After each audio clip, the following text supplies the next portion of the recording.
lights, or is that too much to ask?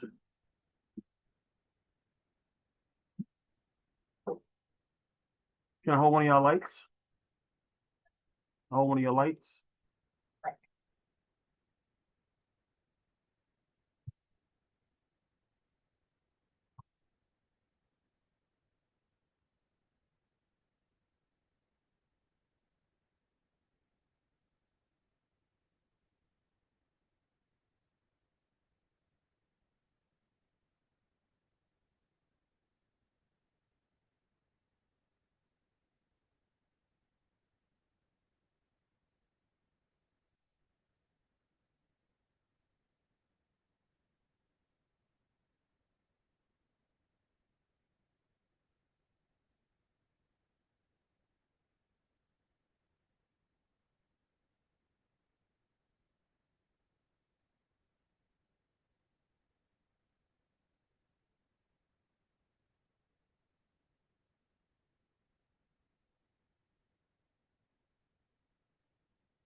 Peace and blessings, brother. Good evening. Good evening. Good evening.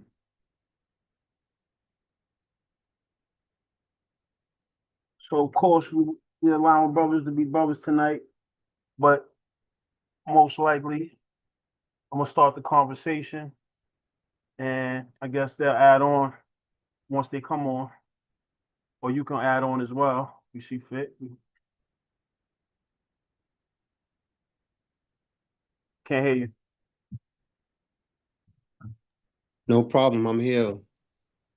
Okay, brother.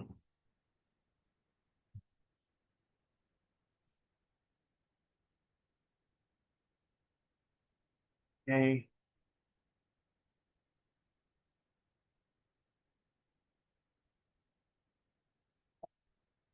can you do me a favor?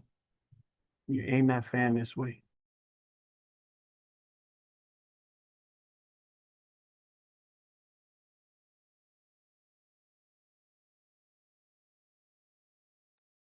I will interject and say I pray that the numbers will increase through encouragement. Was it last week? I just hope that more brothers, or a new brother for that matter, will be here and find it, or spiritually find it somewhere and join the group. And the numbers can be larger than it was last week. That's what I pray for.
Oh man.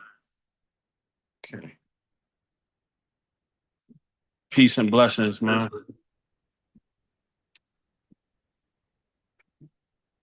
I see you, brother.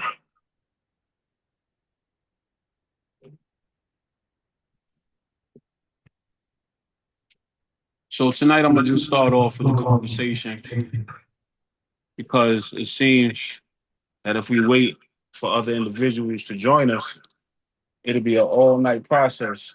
Well, we know since 2020, we've been here since 2020, so it's been about 6 years strong, dedicated, consistent. Every Monday at 9:30, we're here. And who we are, I believe we are a group of dedicated brothers that are focused on more than just change, but also self evaluations and deep conversations that actually penetrate a stony heart. And I know for a fact that, through the time period that we've been engaging, whatever the stone that was remaining around my heart, it got chiseled away because I began to understand that it is authentic love and genuine love that brothers can actually have for one another, whether it be um, shown physically, as far as hugs and daps and things like that are concerned, or just simply showing up every 9:30 on Mondays on the platform. And I know I'm speaking prematurely because a lot of brothers are working, a lot of brothers are going through the process of what they're going through at this point. But the reality is, tonight's topic for me, it says how's your spiritual strength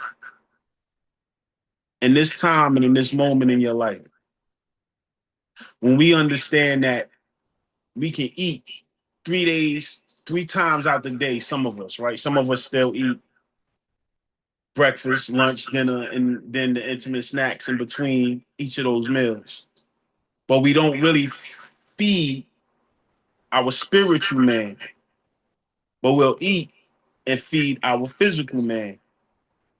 And what happens is you become spiritually malnutrition.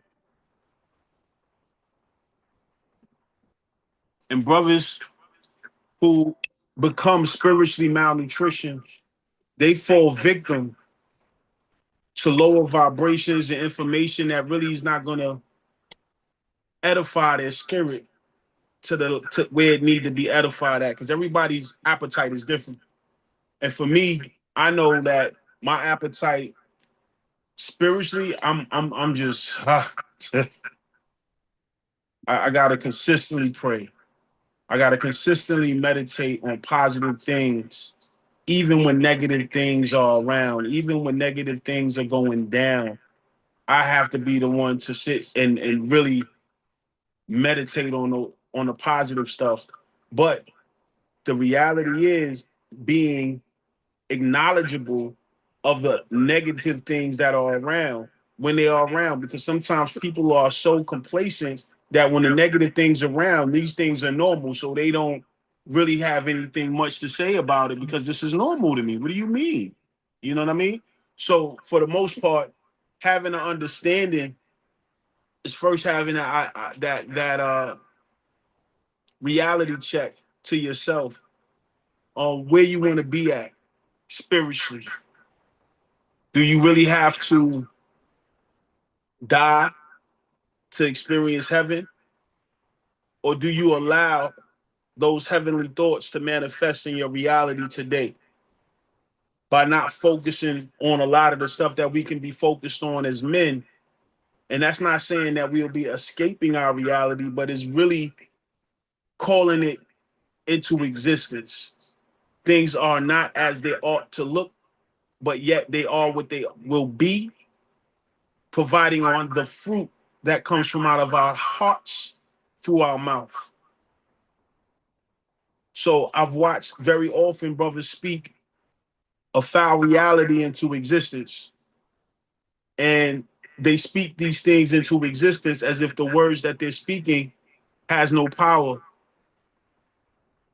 But I do understand that we are vibrant beings.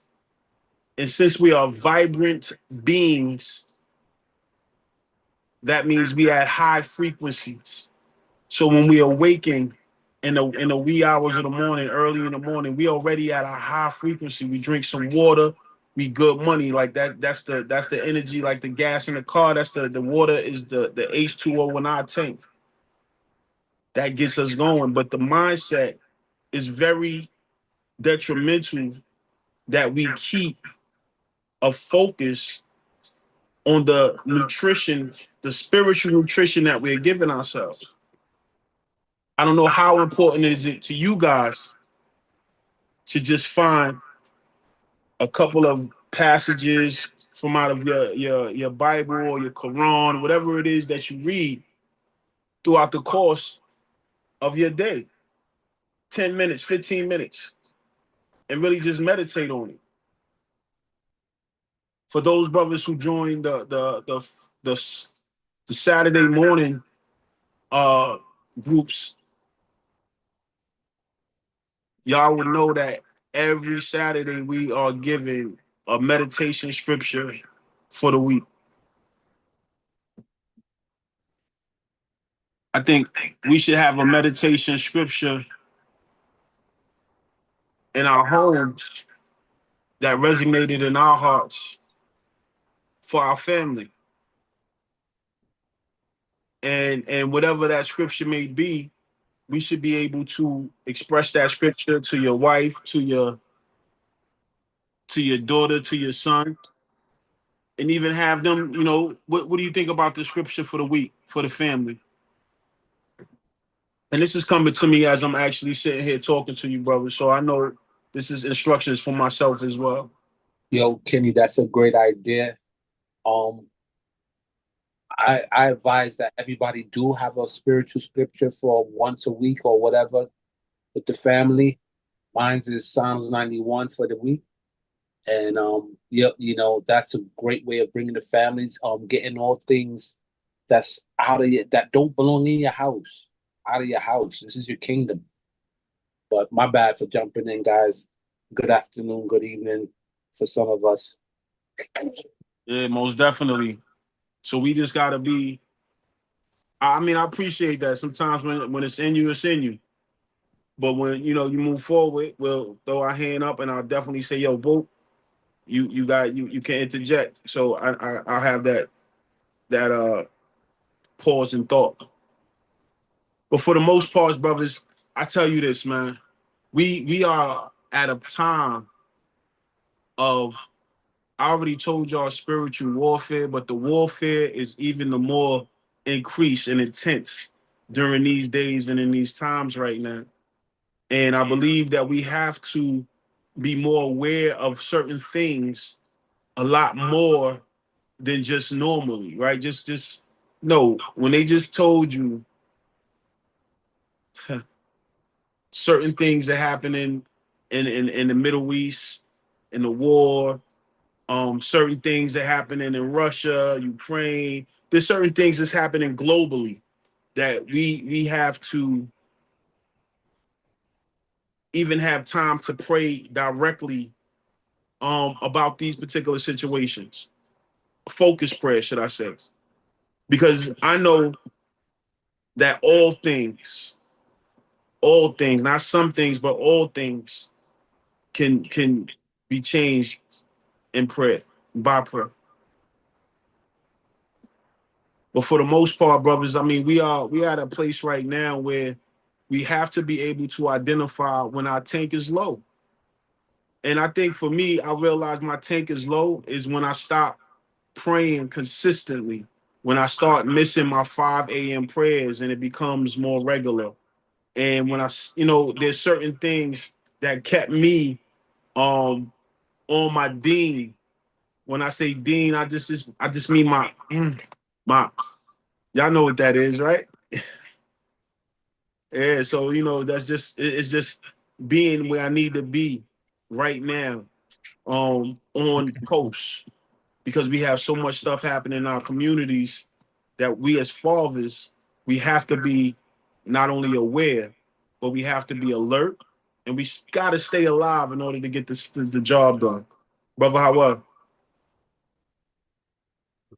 Yes, peace, brothers. you know, when I first read the topic, I was thinking about like if it's possible for it to be almost like a step, like what would be the first step, you know, when you think about your starting a spiritual walk or you know, coming back to your spiritual walk after a period of time, you know, and I just kind of went with you know, with my process, which was the first thing was literally sitting down and asking God to just show me, right? Show me who I was without all the accolades and all. Just show me who I was, you know, so I can at least just face me. You know what I mean? And you know, now I can look back and say it was an amazing process, right? You know, because you know many of us don't want to look in that mirror, right? It's always easy to kind of be out there telling everybody about, you know, do this, do that, try this, try that, right? But it's something when you can see you with all the blemishes and the faults and the mistakes and the mess ups and the screw ups, but still know that you're a child of God, man, and that God still loves you, right? And when you can do that for yourself, you know, then you can face anybody going through anything, right? And you can have a word to share with them about whatever it is that they're going through. You know, and I bring up the brother Hess comments again. I think I try to repost it again. You know, when he was talking about having meaningful conversations with men. You know, and excuse me, and back to that first step, right? Who am I?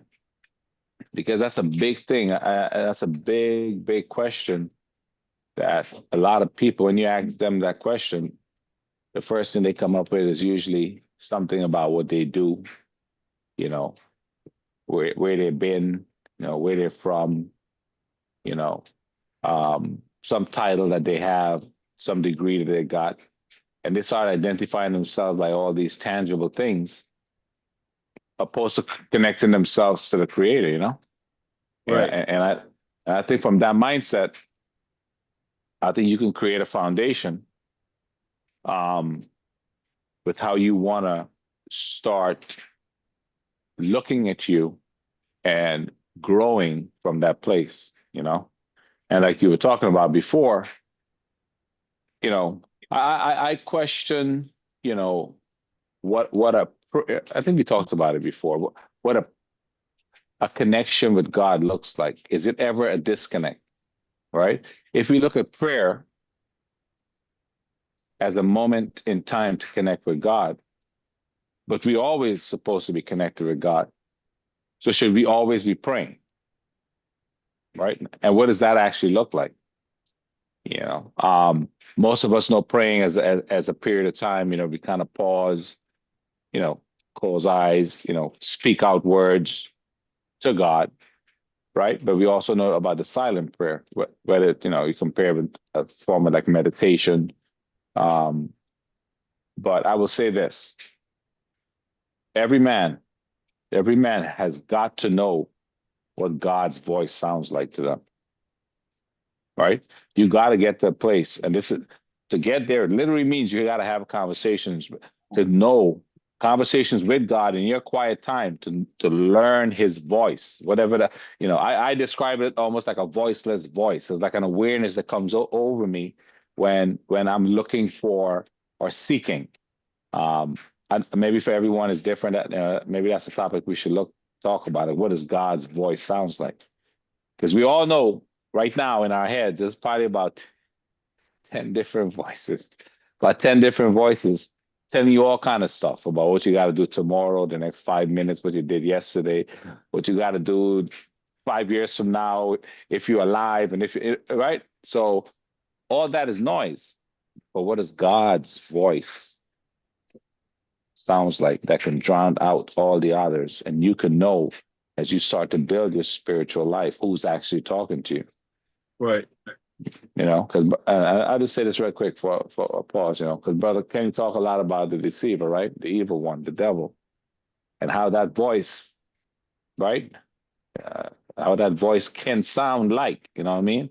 And tell you all kinds of stuff about who you hate, who hates you, who you should take care of, get rid of, and all the nine, you know? And you got to be able to discern that voice to know when it's God and when it's not God, man. So that's my piece to kickstart the conversation, brothers. Thank you, man. Brother Morris, your hand was raised.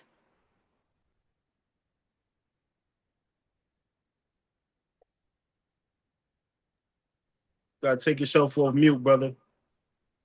Oh, thank you. Yeah, this is a very imperative moment for me. For I feel like this is the season where I'm being shaped and challenged in different areas, especially of my character and how when tests come, how do I look? You know, how am I enduring? How am I do I stand firm? Am I folding?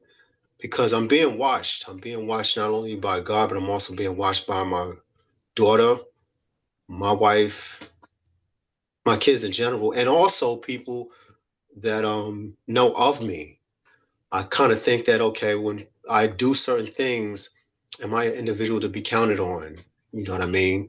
Can they count on me? Can they count on me if something goes on with them? Um, so I think the pulse of this meeting, I had called it like setting my thermostat. So what that means is that before the day starts, I have to set the thermostat because a lot of things will come my way, even in my own household.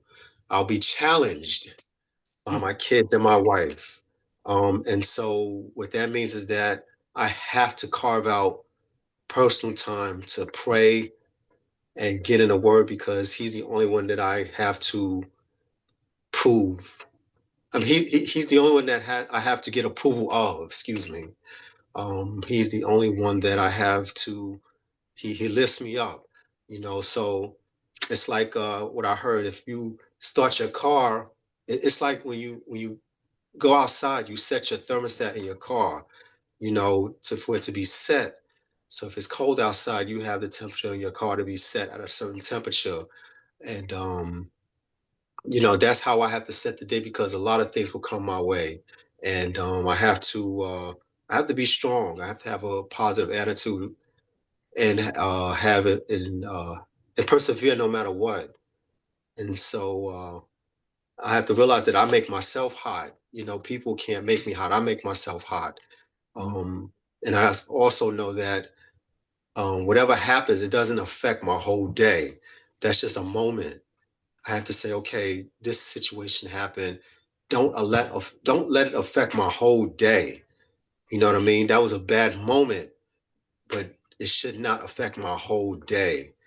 And again, I'm being watched. You know, if as me being a leader, I have to be mindful that I have to lead and show that I can be can endure in certain situations.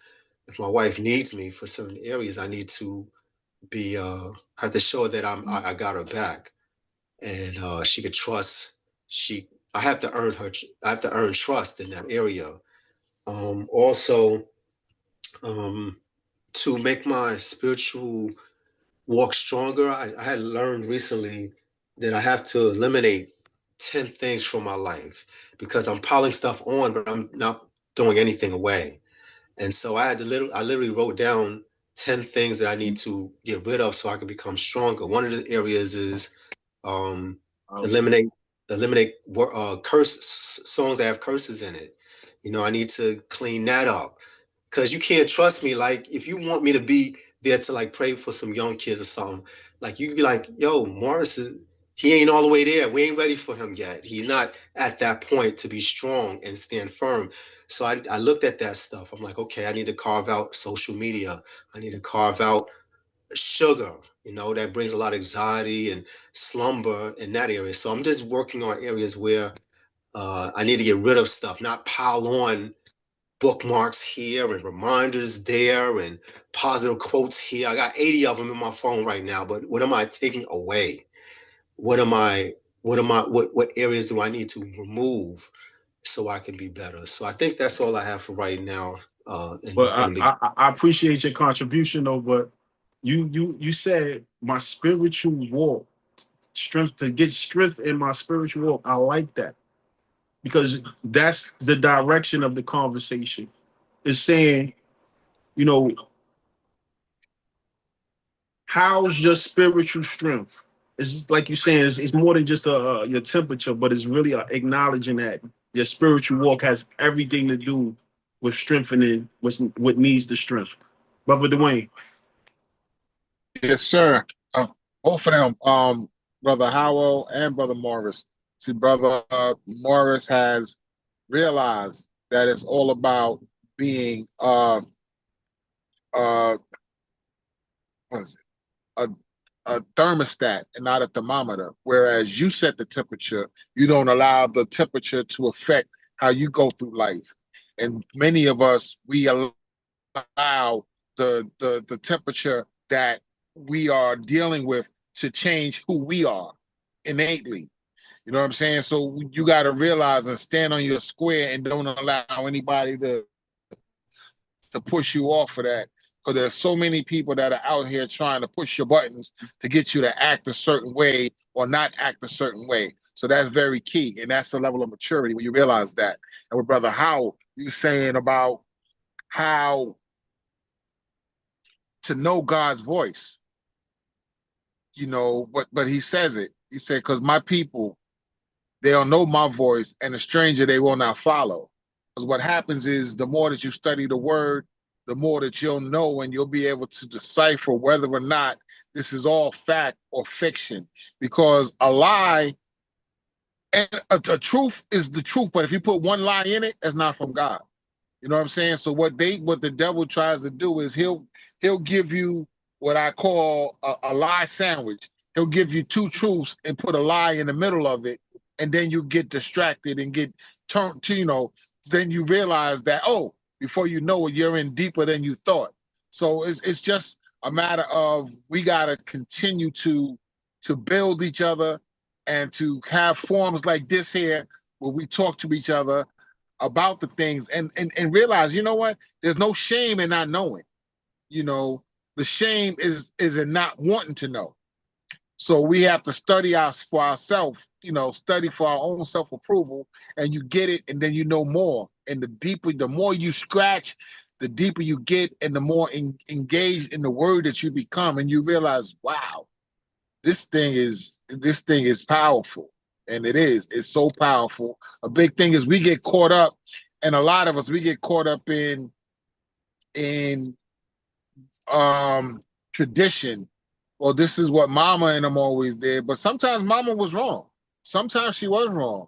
You know, so much of the time we spend, you know, oh, just going based on the King James Bible, or just going on this, just going on that, because this is what it is. But how much of the original Bible, because remember, the first Christian church was founded in Ethiopia, and the Ethiopian Bible had to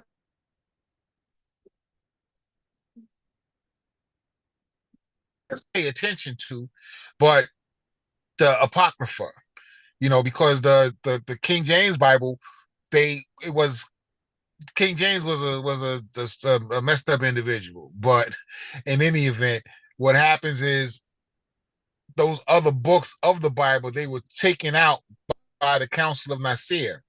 So we got to realize that we got to study and don't discount so much, but just study and read more and learn more. And with Brother Morris, as far as cutting the curses and stuff out, that is hard. Sometimes it is. And, you know, you got to try and check yourself, but what's the song? You got to check yourself before you wreck yourself. If you do those bad things, it'll take you to a place that you don't want to be. So that's what I got with you guys. Peace, brothers. Love these meetings. It's always powerful, man. That's peace. That's peace. Yeah, man. So just really hearing and knowing that we all have a purpose. From home to the business to the community, we all have a purpose, and we all have an obligation as fathers to know when we're spiritually weak and what we need to just get our strength up. What scripture is it? What is it that we need? Some of us may just need some intimacy from our significant other, right? Some of us need some money that we ain't got to pay back. You know, some of us need some things in our lives. And I really believe that Brother Howell hit it on the nose. It's just knowing you, knowing who I am. And once you have that identity and once you know who you are, then you already know that the enemy is coming because you know who you are. And every time you know who you are, they try to prove that you're other than who you say you are. Or should I say you're other than who the word says you are? But the mind, we have to be able to know how to do our spiritual push-ups. For me, that's just trying to memorize certain chapters and just recite it over and over in my head. Memorizing the Lord's Prayer as a child, that was one of the, like, that was a necessity to know before you went to sleep at night.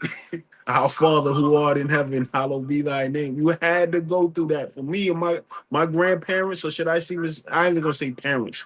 My grandmothers made sure from my mom's mom, my father's mom, and then I had my great grandmothers who also was on the same level at a young age, made sure that I prayed the Lord's Prayer. And then there was another prayer I think everybody remember, which was, now you lay me down to sleep. Pray the Lord my soul to keep. I pray the Lord my soul to keep. That's where you start. That's right. Right. Those are the ones, man. But we were young when we were given spiritual food so that we could be able to just make it not only through the night, but really we took the time to meditate on the prayer and really started to take it apart. I believe from young, we wouldn't be going through as much as we're going through right now as adults. Brother Howard.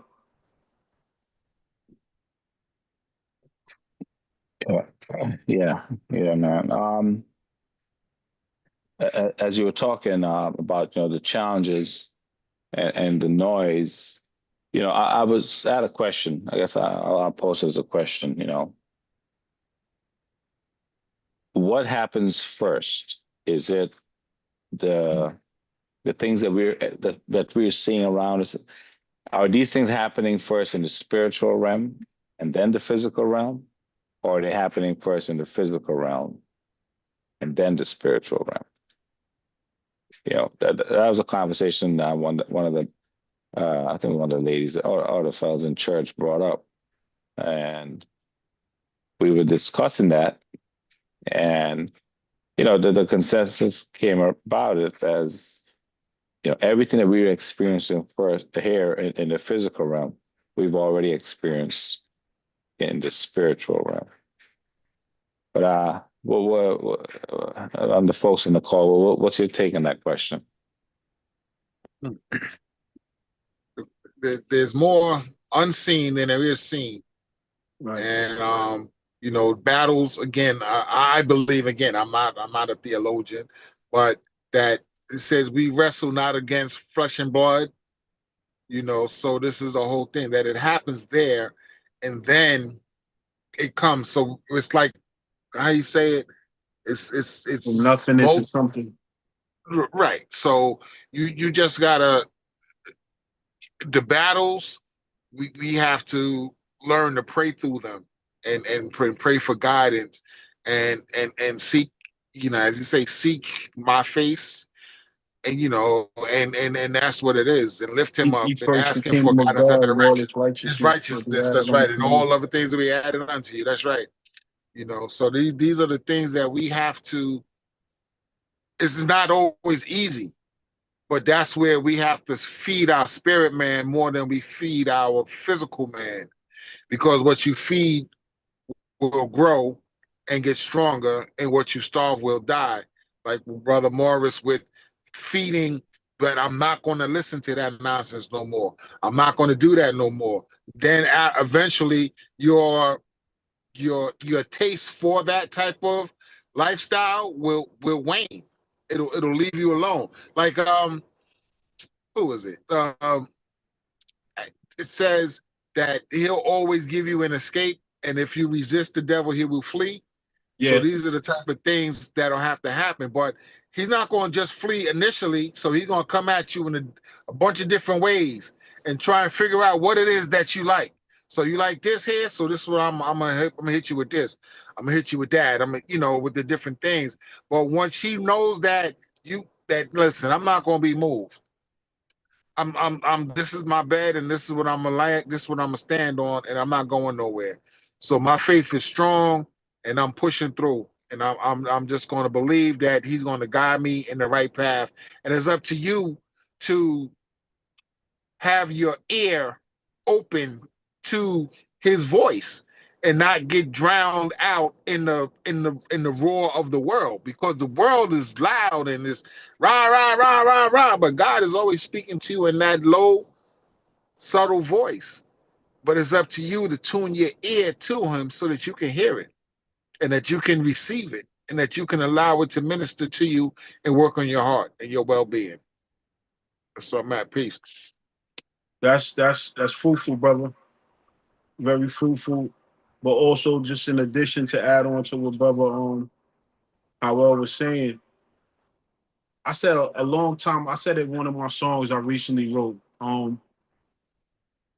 It says, "You do you know if your great great great grandfather had a curse on him?" Mm. Right? Like, there's certain things that people are experiencing right now in life. People in their family getting murdered, all kind of stuff, like weirdness. Like, how did that even happen? How does this, like, I don't even want to call certain things out, but the thing is, you don't know if you're operating in somebody else's curse before you even got here. But when you don't know if there's something such as that that's following your bloodline, for me, you have to stay even more prayed up. You have to stay even more on the word. This this this Saturday, I get my doctorate in humanities. June 6th, the same day as the fundraiser, I have I get my chaplain badge officially. So for me, I'm consistently studying in addition to dealing with fathers alive in the hood and doing the work that we're doing in the communities, but I cannot not act as if my spiritual well-being isn't necessary or important. And right now, knowing that certain things that does happen or did happen, they were there before me. Before I even was there, whatever was going to happen, it was already happening. If you understand what I'm saying. So certain things are intended to happen in our lives because there's certain decisions that we will make that will shape the future, if not of ourselves, but of somebody else.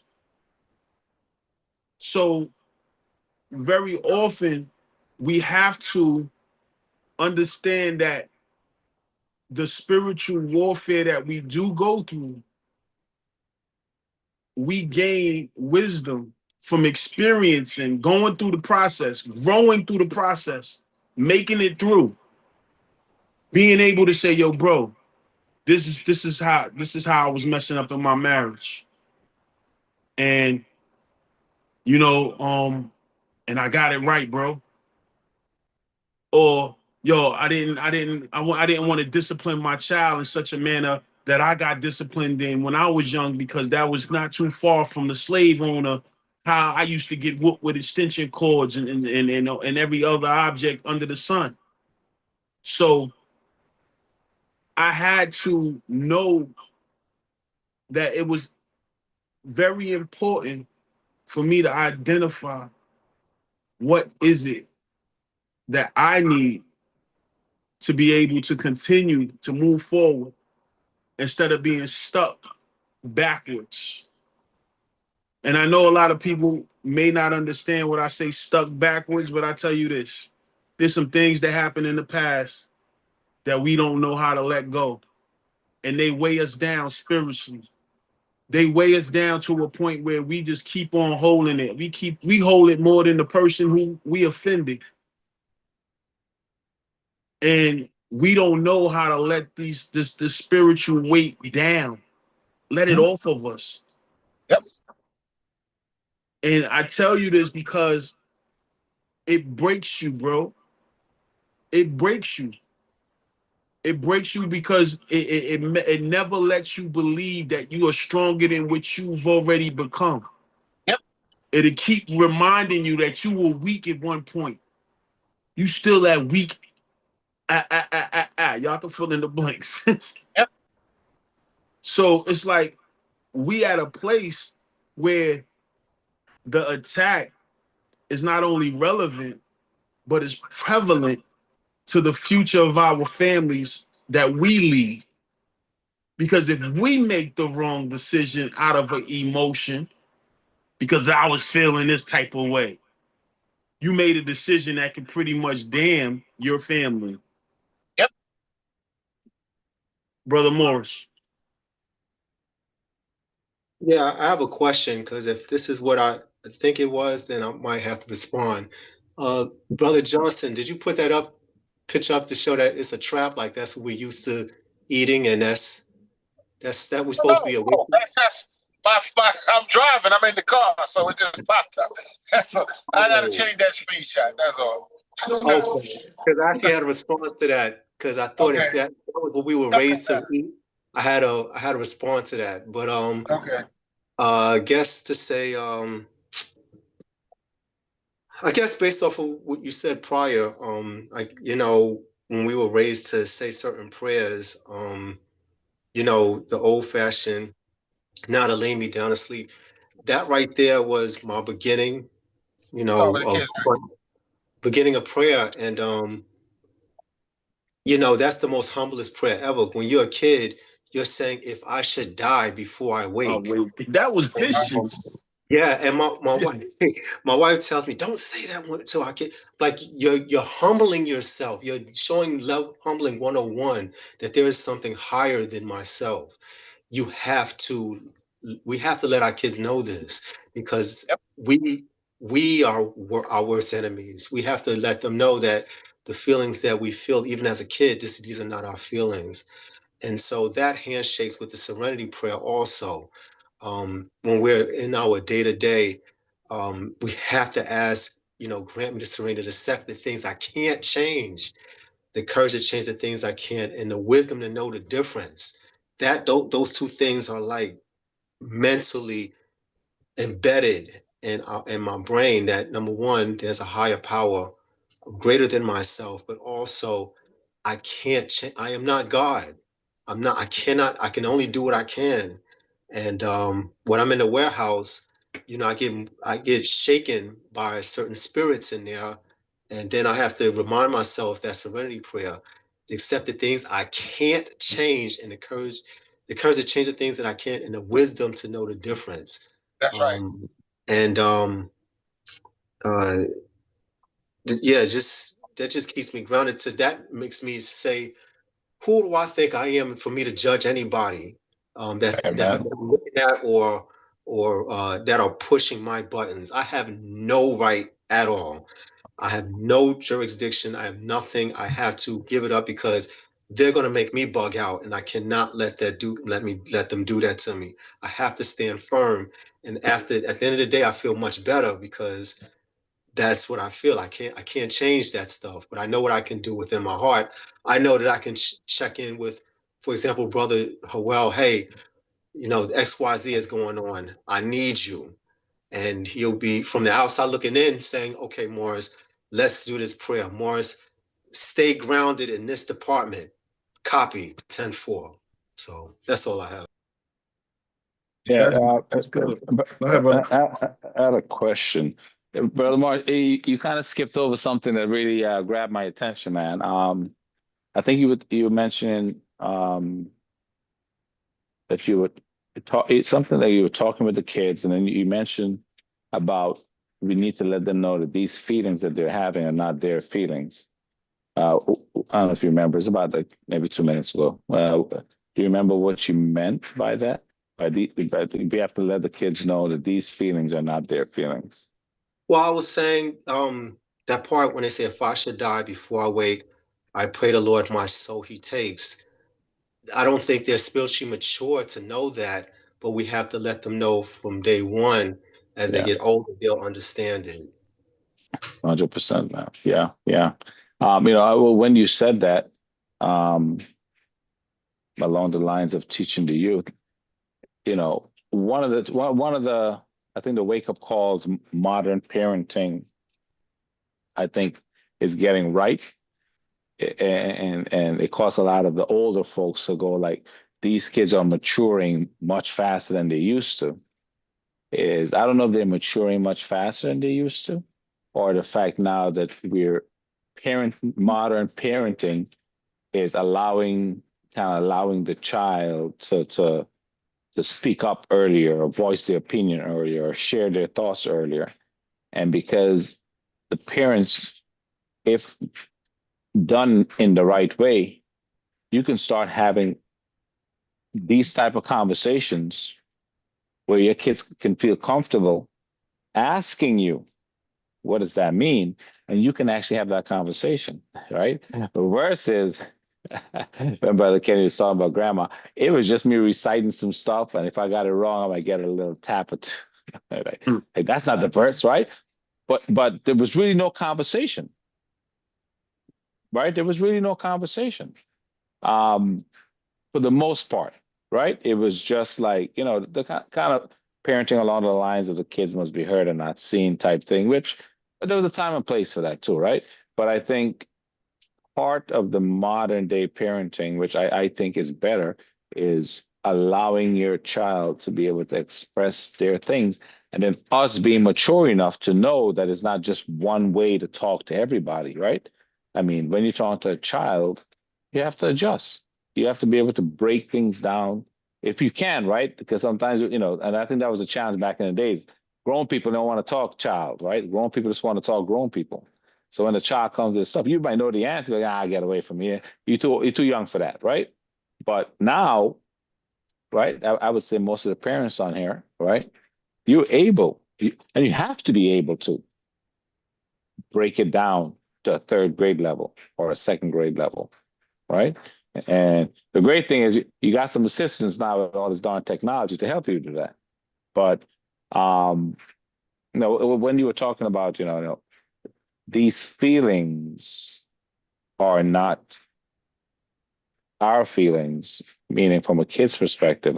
I also took it, maybe I took it a little deeper to talk about the things sometimes that the kids come and they just, Dad, this is happening.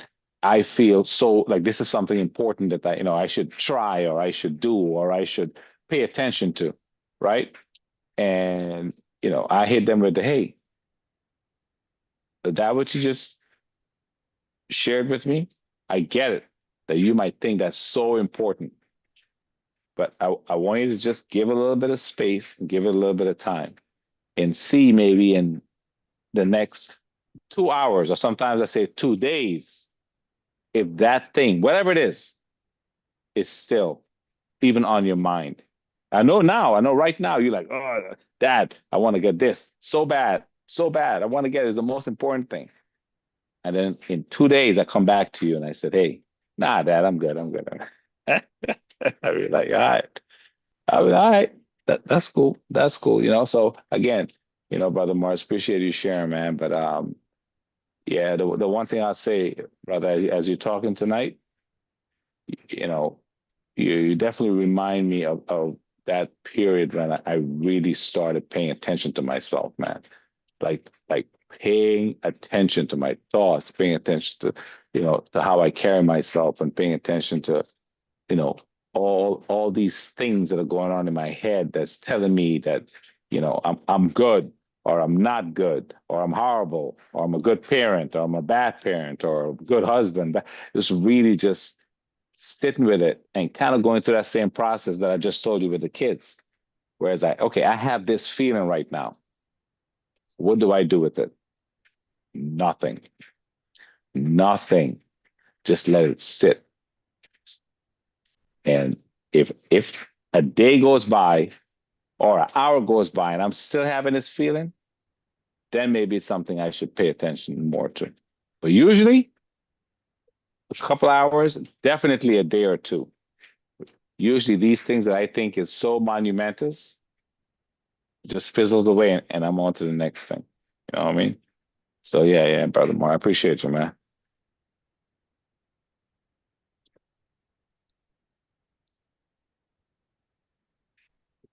All right, brother Kenny.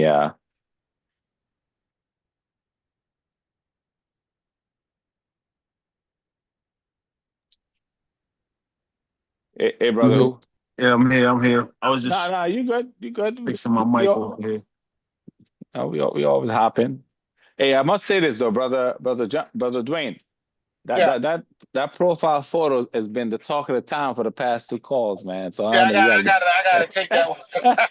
Yeah, See, I got the I don't. OE, but I'm Yeah. driving, so I mean, listen. Listen, I don't think you should do anything, because I gotta tell you what. I mean, it brought us some thoughtful conversation. So up So to you, yo, brother. But go ahead, brother.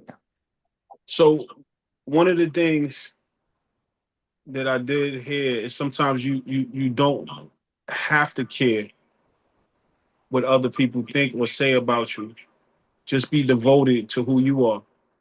My pastor shared a story in church this weekend where he said that there was a member of our church inside of an Uber, and the Uber pulls over to first he asked her, is it okay if he pulls over? Because he has to make prayer. He puts his mat out, he goes and make his prayer, finishes prayer, get back in the car, continue on to the destination. He made mention of the particular act, although it's normal to others,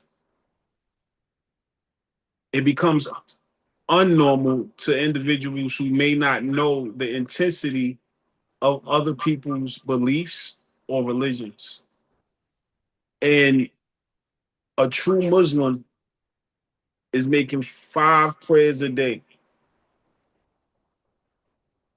And that's the belief that they walk in and they live. So I know that a lot of men who practice Islam are spiritually strong. Not to take anything from brothers like ourselves, because I believe as long as we continue to read our word, embed it in our heart, and know what we know, we're going to just be just fine. But we have to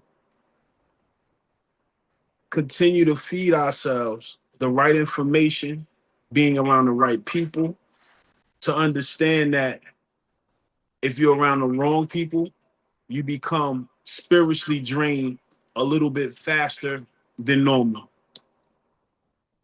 Case in point for me, when I go into Rikers Island, I could be high vibrations.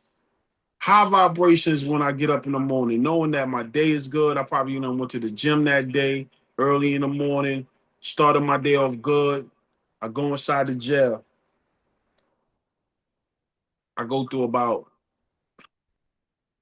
close to 4, 5, sometimes housing units. And after I finished that, I didn't do any physical labor.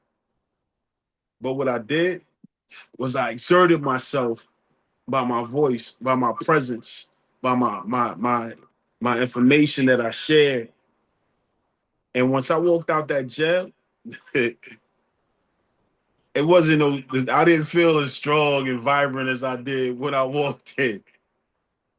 But this is something that we have to be able to expect when we're dealing with what we're dealing with. We have some brothers that need that energy. They need to see Brother Howell. They need to see you when you get on the tennis court and be able to say, yo, can I talk to you for a minute? Or can we play a couple of games, a couple of rounds? You know what I mean? They need to jump in Brother Dwayne's car because I don't want no other car. When I get in that car and I'm dealing with that brother there, he got a different kind of energy. Yo, I might have to work Brother Morris's line today. Because I know that when he's around, his energy is different. He thinks different. I might have to be around Brother Ali because I know he has good energy. You don't want to put yourself around people who takes away from all of the positive energy you have and not be able to replenish yourself in any other way. So for me, I believe it's a replenishing factor that I have to go through. So when I come home from after being on Rikers Island, I usually stop at a park, no matter what time of evening it may be. I go in the middle of the park, I take my shoes off, and I ground myself. I stretch, and then I get on my knees. Then I breathe. I meditate. For anywhere from 10 to 20 to 30 minutes sometimes, depending on the the energy. But the main purpose for me to do that is to create the balance that's necessary for me. Because now after I finish my meditation and I released everything, I don't take anything into my home. Nothing into my home. It's like I want to make sure that I don't bring whatever I experience through the course of my day, other than love, into my home. When it comes to my wife, my daughter, whom I come home to, I don't want to come home with an attitude. I don't want to come home with all of today's problems on my shoulders as if they deserve to, feel that energy that creates. That makes sense? Definitely. And working one of the things when I was at one of the jails I was at before the day started, staff, we would come together and we would have a prayer circle. So we would come in and we would pray just for peace. And it went a long way. And I had like orders. I'm like, yo, like I've been on this job for 30 years. I've never seen this before. And it can affect the atmosphere. And then also, like when you get off, that's why there's so much alcoholism, on jobs like that, because they come in and they're stressed and they go through and then they get off work, they go to the bar and they drink and they trying to deal with the stress. But you got it right to whereas you realize that I have to decompress. I have to get this stuff off of me so that it's not shared. I have to basically shake these spirits loose because that's a big thing. Because as when you touch and and agree and you're praying with people, but everybody that you're praying with is not always praying with you. Some of them are praying on you, trying to put those spirits on you that are affecting them. So it's just so important to do that. And, with, like you say, with taking, to having connection with the earth. So it's like the thing, so much comes in through your feet. So much stuff, that people don't realize. That's why a lot of people, and I got to get into that too, about, take your shoes off when you come in my house. Put this on or whatever. My floors is clean. My wife, she mops that damn floor every day. But, so you come in and you do this stuff because you bringing in spirits that attach onto you and they can, they can be good spirits with good intent, and also those that have bad intent. So you got to realize that. So just like there are spiritual curses, there are also, generational curses. There's also generational blessings. You know, so it's like you got to try to hone into those things, Thank you, and let God just lift you up. thank you for clearing that up, brother. Definitely spiritual blessings as well, because the curses do exist, but the blessings even the more. People are being blessed left and right, and they, you know, they may not even understand how their parents were blessed so much to be able to put them in a position to be winners. But they have no idea of those blessings from their great grandfathers or great grandparents. So yeah, that's definitely real as well, because I think we don't attribute the bad things as being blessed. So when we have our seasons of not having money, we have our seasons of just constantly spiral situations, we have to identify that this too shall pass. That may not just be a situation where it's bad, but it actually a situation that you needed to mature through so that it could prepare you for the blessings that is in the way. That's right. So yeah, thank you for that. Brother Howell.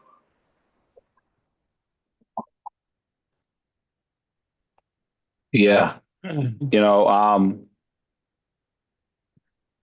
another thing that peeked out to me, I think it was Brother Morris again that mentioned it earlier, you know, about getting to a place where you look at your ancestors, whether it be your parents or grandparents, maybe somebody that raised you outside of the, you know, the normal family structure, right? And however you were raised, you don't feel happy with it now that you're older, and then you try to turn back some kind of a resentment onto the people that raised you, right?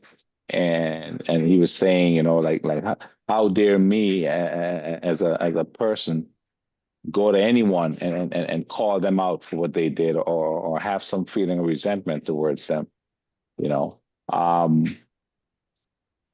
And you know, one of the things I say with your spiritual growth is when, as you continue to grow, forgiveness becomes almost like a natural part of that process, where you do say, how dare I go back and try to tell my parents they should have done more, or my grandparents, whoever, you know, why didn't they know this, or why didn't they know that?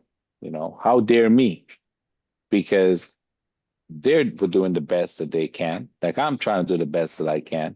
And I'm seeing how much I'm messing up, right? So by paying attention to yourself, you see your own blemish, then you're able to forgive the next person for theirs, almost like in an instant, because you know that you who trying to say, I'll never do this, I'll never be like that person, I'll never, all the nevers, right?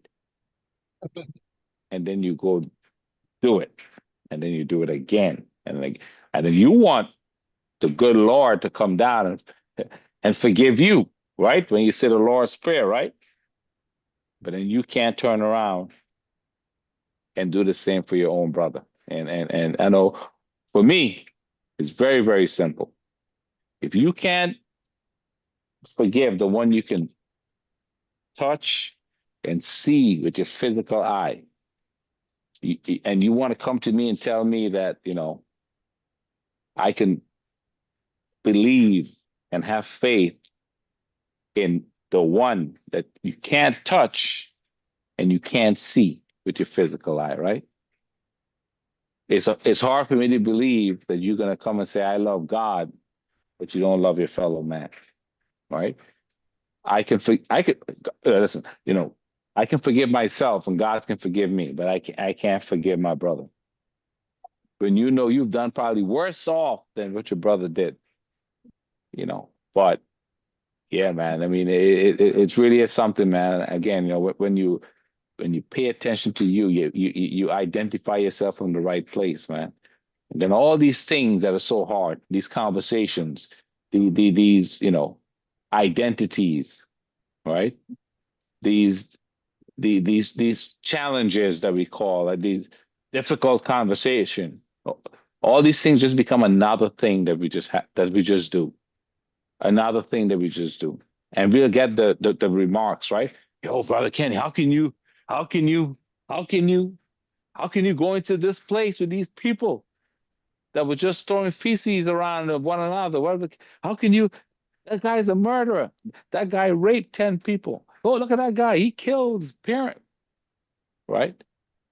And again, how they identify themselves as they would be scared to be in anywhere around anyone. So they look at you like you're some special whatever. And usually your reply is just, but God, right? Right? That you might think is just me walking in there, right? Because that's all you see.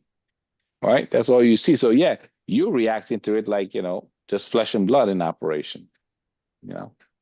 And those are always great opportunities to bring people's awareness up, man, to realize that the same you see in me is the same that can be shown in you. I'm no special in you, brother. I'm no special, you know what I'm saying? Right. And that's where that forgiveness and that awareness comes in, man. I think also identifying, brother, I appreciate your add-on. I think also identifying that we have to be able to allow God to operate in our lives. Because as much as we may think that, he's all so powerful and mighty, he still waits for our permission to even engage with us. So that to me is like so remarkable in itself. Like you have to be humble enough to say, God, I don't got this without you. God, I need you to use me like never before. God, use me to touch somebody. I don't know who, but use me, Lord. Because my thing is I don't want to be useless. You know what I mean? So we have to be inviting. Because you don't have to invite a low vibrating spirit. They wait for you to become spiritually weak and under the influence to take control. And when they take control, a lot of the times, those are nights that people don't remember. Yeah. Yo, what I did last night? I did that? Yep. I know some people like that. And I'll be like, wow, you don't even remember? But I say, brothers, man, like, we just at a point, man, where we have to acknowledge when we need to do spiritual push-ups. We have to acknowledge when it's the time to fast, when it's the time to seek God without cease for how many hours that may look like. Because when these things happen, it gives us the discernment to identify that same voice our brother Howell was talking about earlier. But knowing that it will come not in your ear, but it will be in your heart. And you'll just know it. Tonight, I just want to say, man, that the strength that we get came from the repetitions of pain that we had to endure in our younger years. A lot of us did not grow up with a silver spoon, and a lot of us didn't grow up with a functional family in a household. But it helped us become who we are right now on this day. Despite how negative or positive your upbringing may have been, you are the man you are today because of the experience that you've had to give you the wisdom to be able to pass down to the next generation about your walk.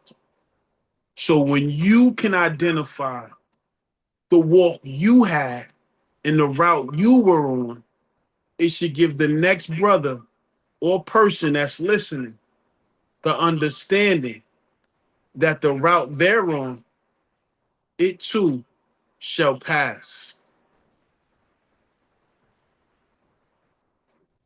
I see a brother here, no name. What's your name, brother? Welcome to the group. I don't know who you are, but we're gonna ask you just to turn your mic on real quick, introduce yourself. You talking about brother who? Yeah. Yeah, I think he's been on before. Who's that? Yeah, his name is up here as brother who. You're on mute, brother. If you wanna take yourself off mute. I don't know. I don't know, because I again, like I said, I've been handing out the link to a bunch of brothers, and I don't know about who though, but I don't Right, that's why the name is Brother Who. know. Okay. 'Cause I didn't Like know who, but who I are you? welcome. Where's I he def- from? You got Not definitely sure, but welcome. that name sounds familiar on the chat. But Now I don't I know. just created the Yeah. name Who. I just said Oh, Brother okay. Who. oh, okay. 'Cause I don't know who it is, so I just said I know it's a brother. Hopefully, it's a brother. It might be a sister on the low. Like I don't know what's going on, but we're not going to get stuck on that.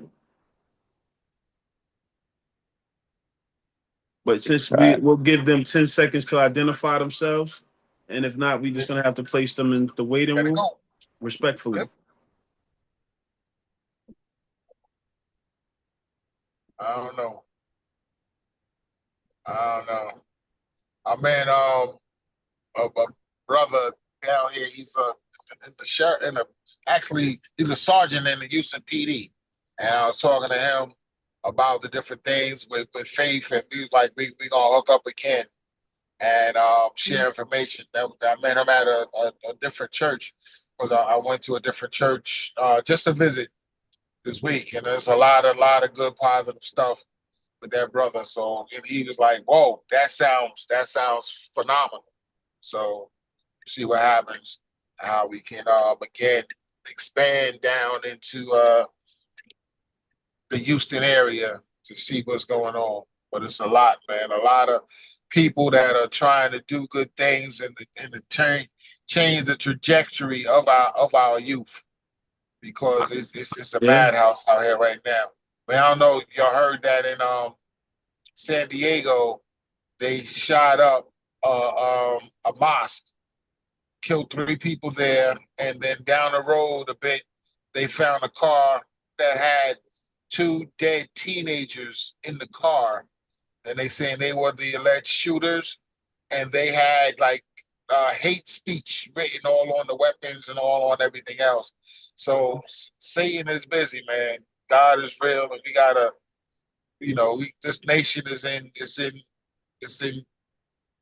in a bad spot right now. So we need more prayer, more prayer.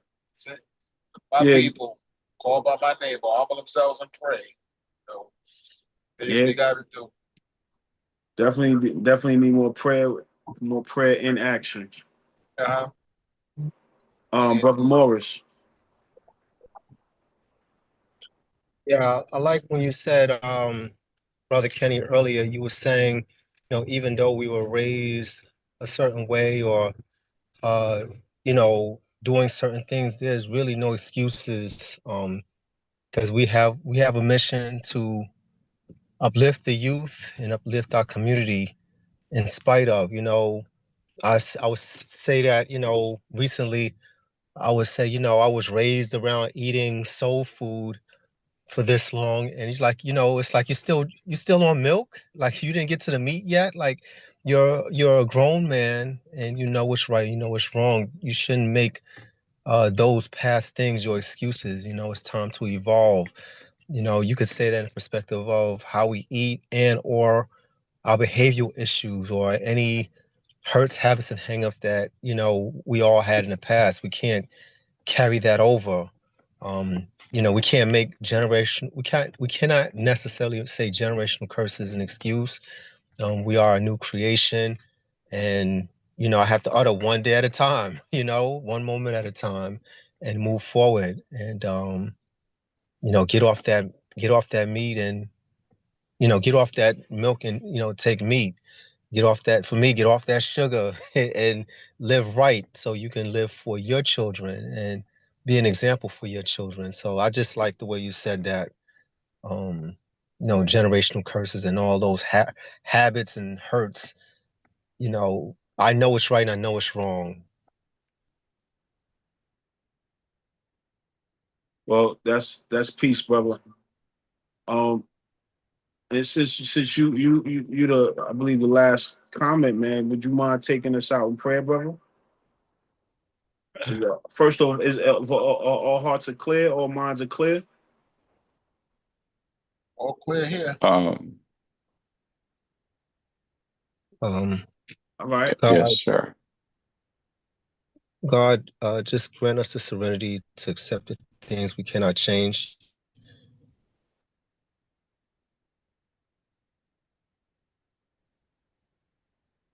Let thy will, not ours, not mine, be done. Lift up every single individual that's in this place to be at peace at night, and cover us spiritually, and eliminate us from the enemy so that we can do your will for now and forever. Amen. Man. Keep coming back. Yes, yes. So it Another takes, great topic, man.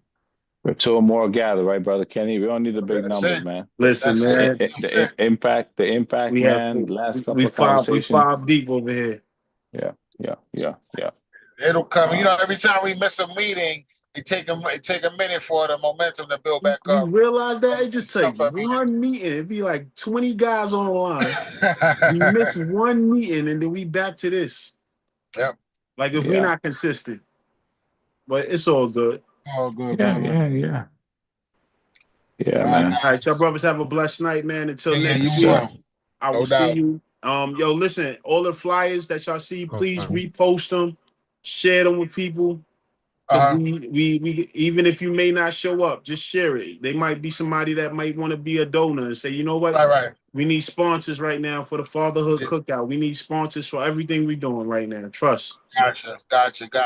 I'm gonna buy a ticket. I'll hit you up with that probably about before the 6th. Like when remember I'm on a fixed income, so with my next Yeah, allotment come listen. through. No So, rush. No rush. All I'm saying is let's share the information oh yeah. through our networks. And God knows if you put a little testimony behind it, the reason why they should donate or support or contribute, that'll help us even more. Yes, sir. All right, bro.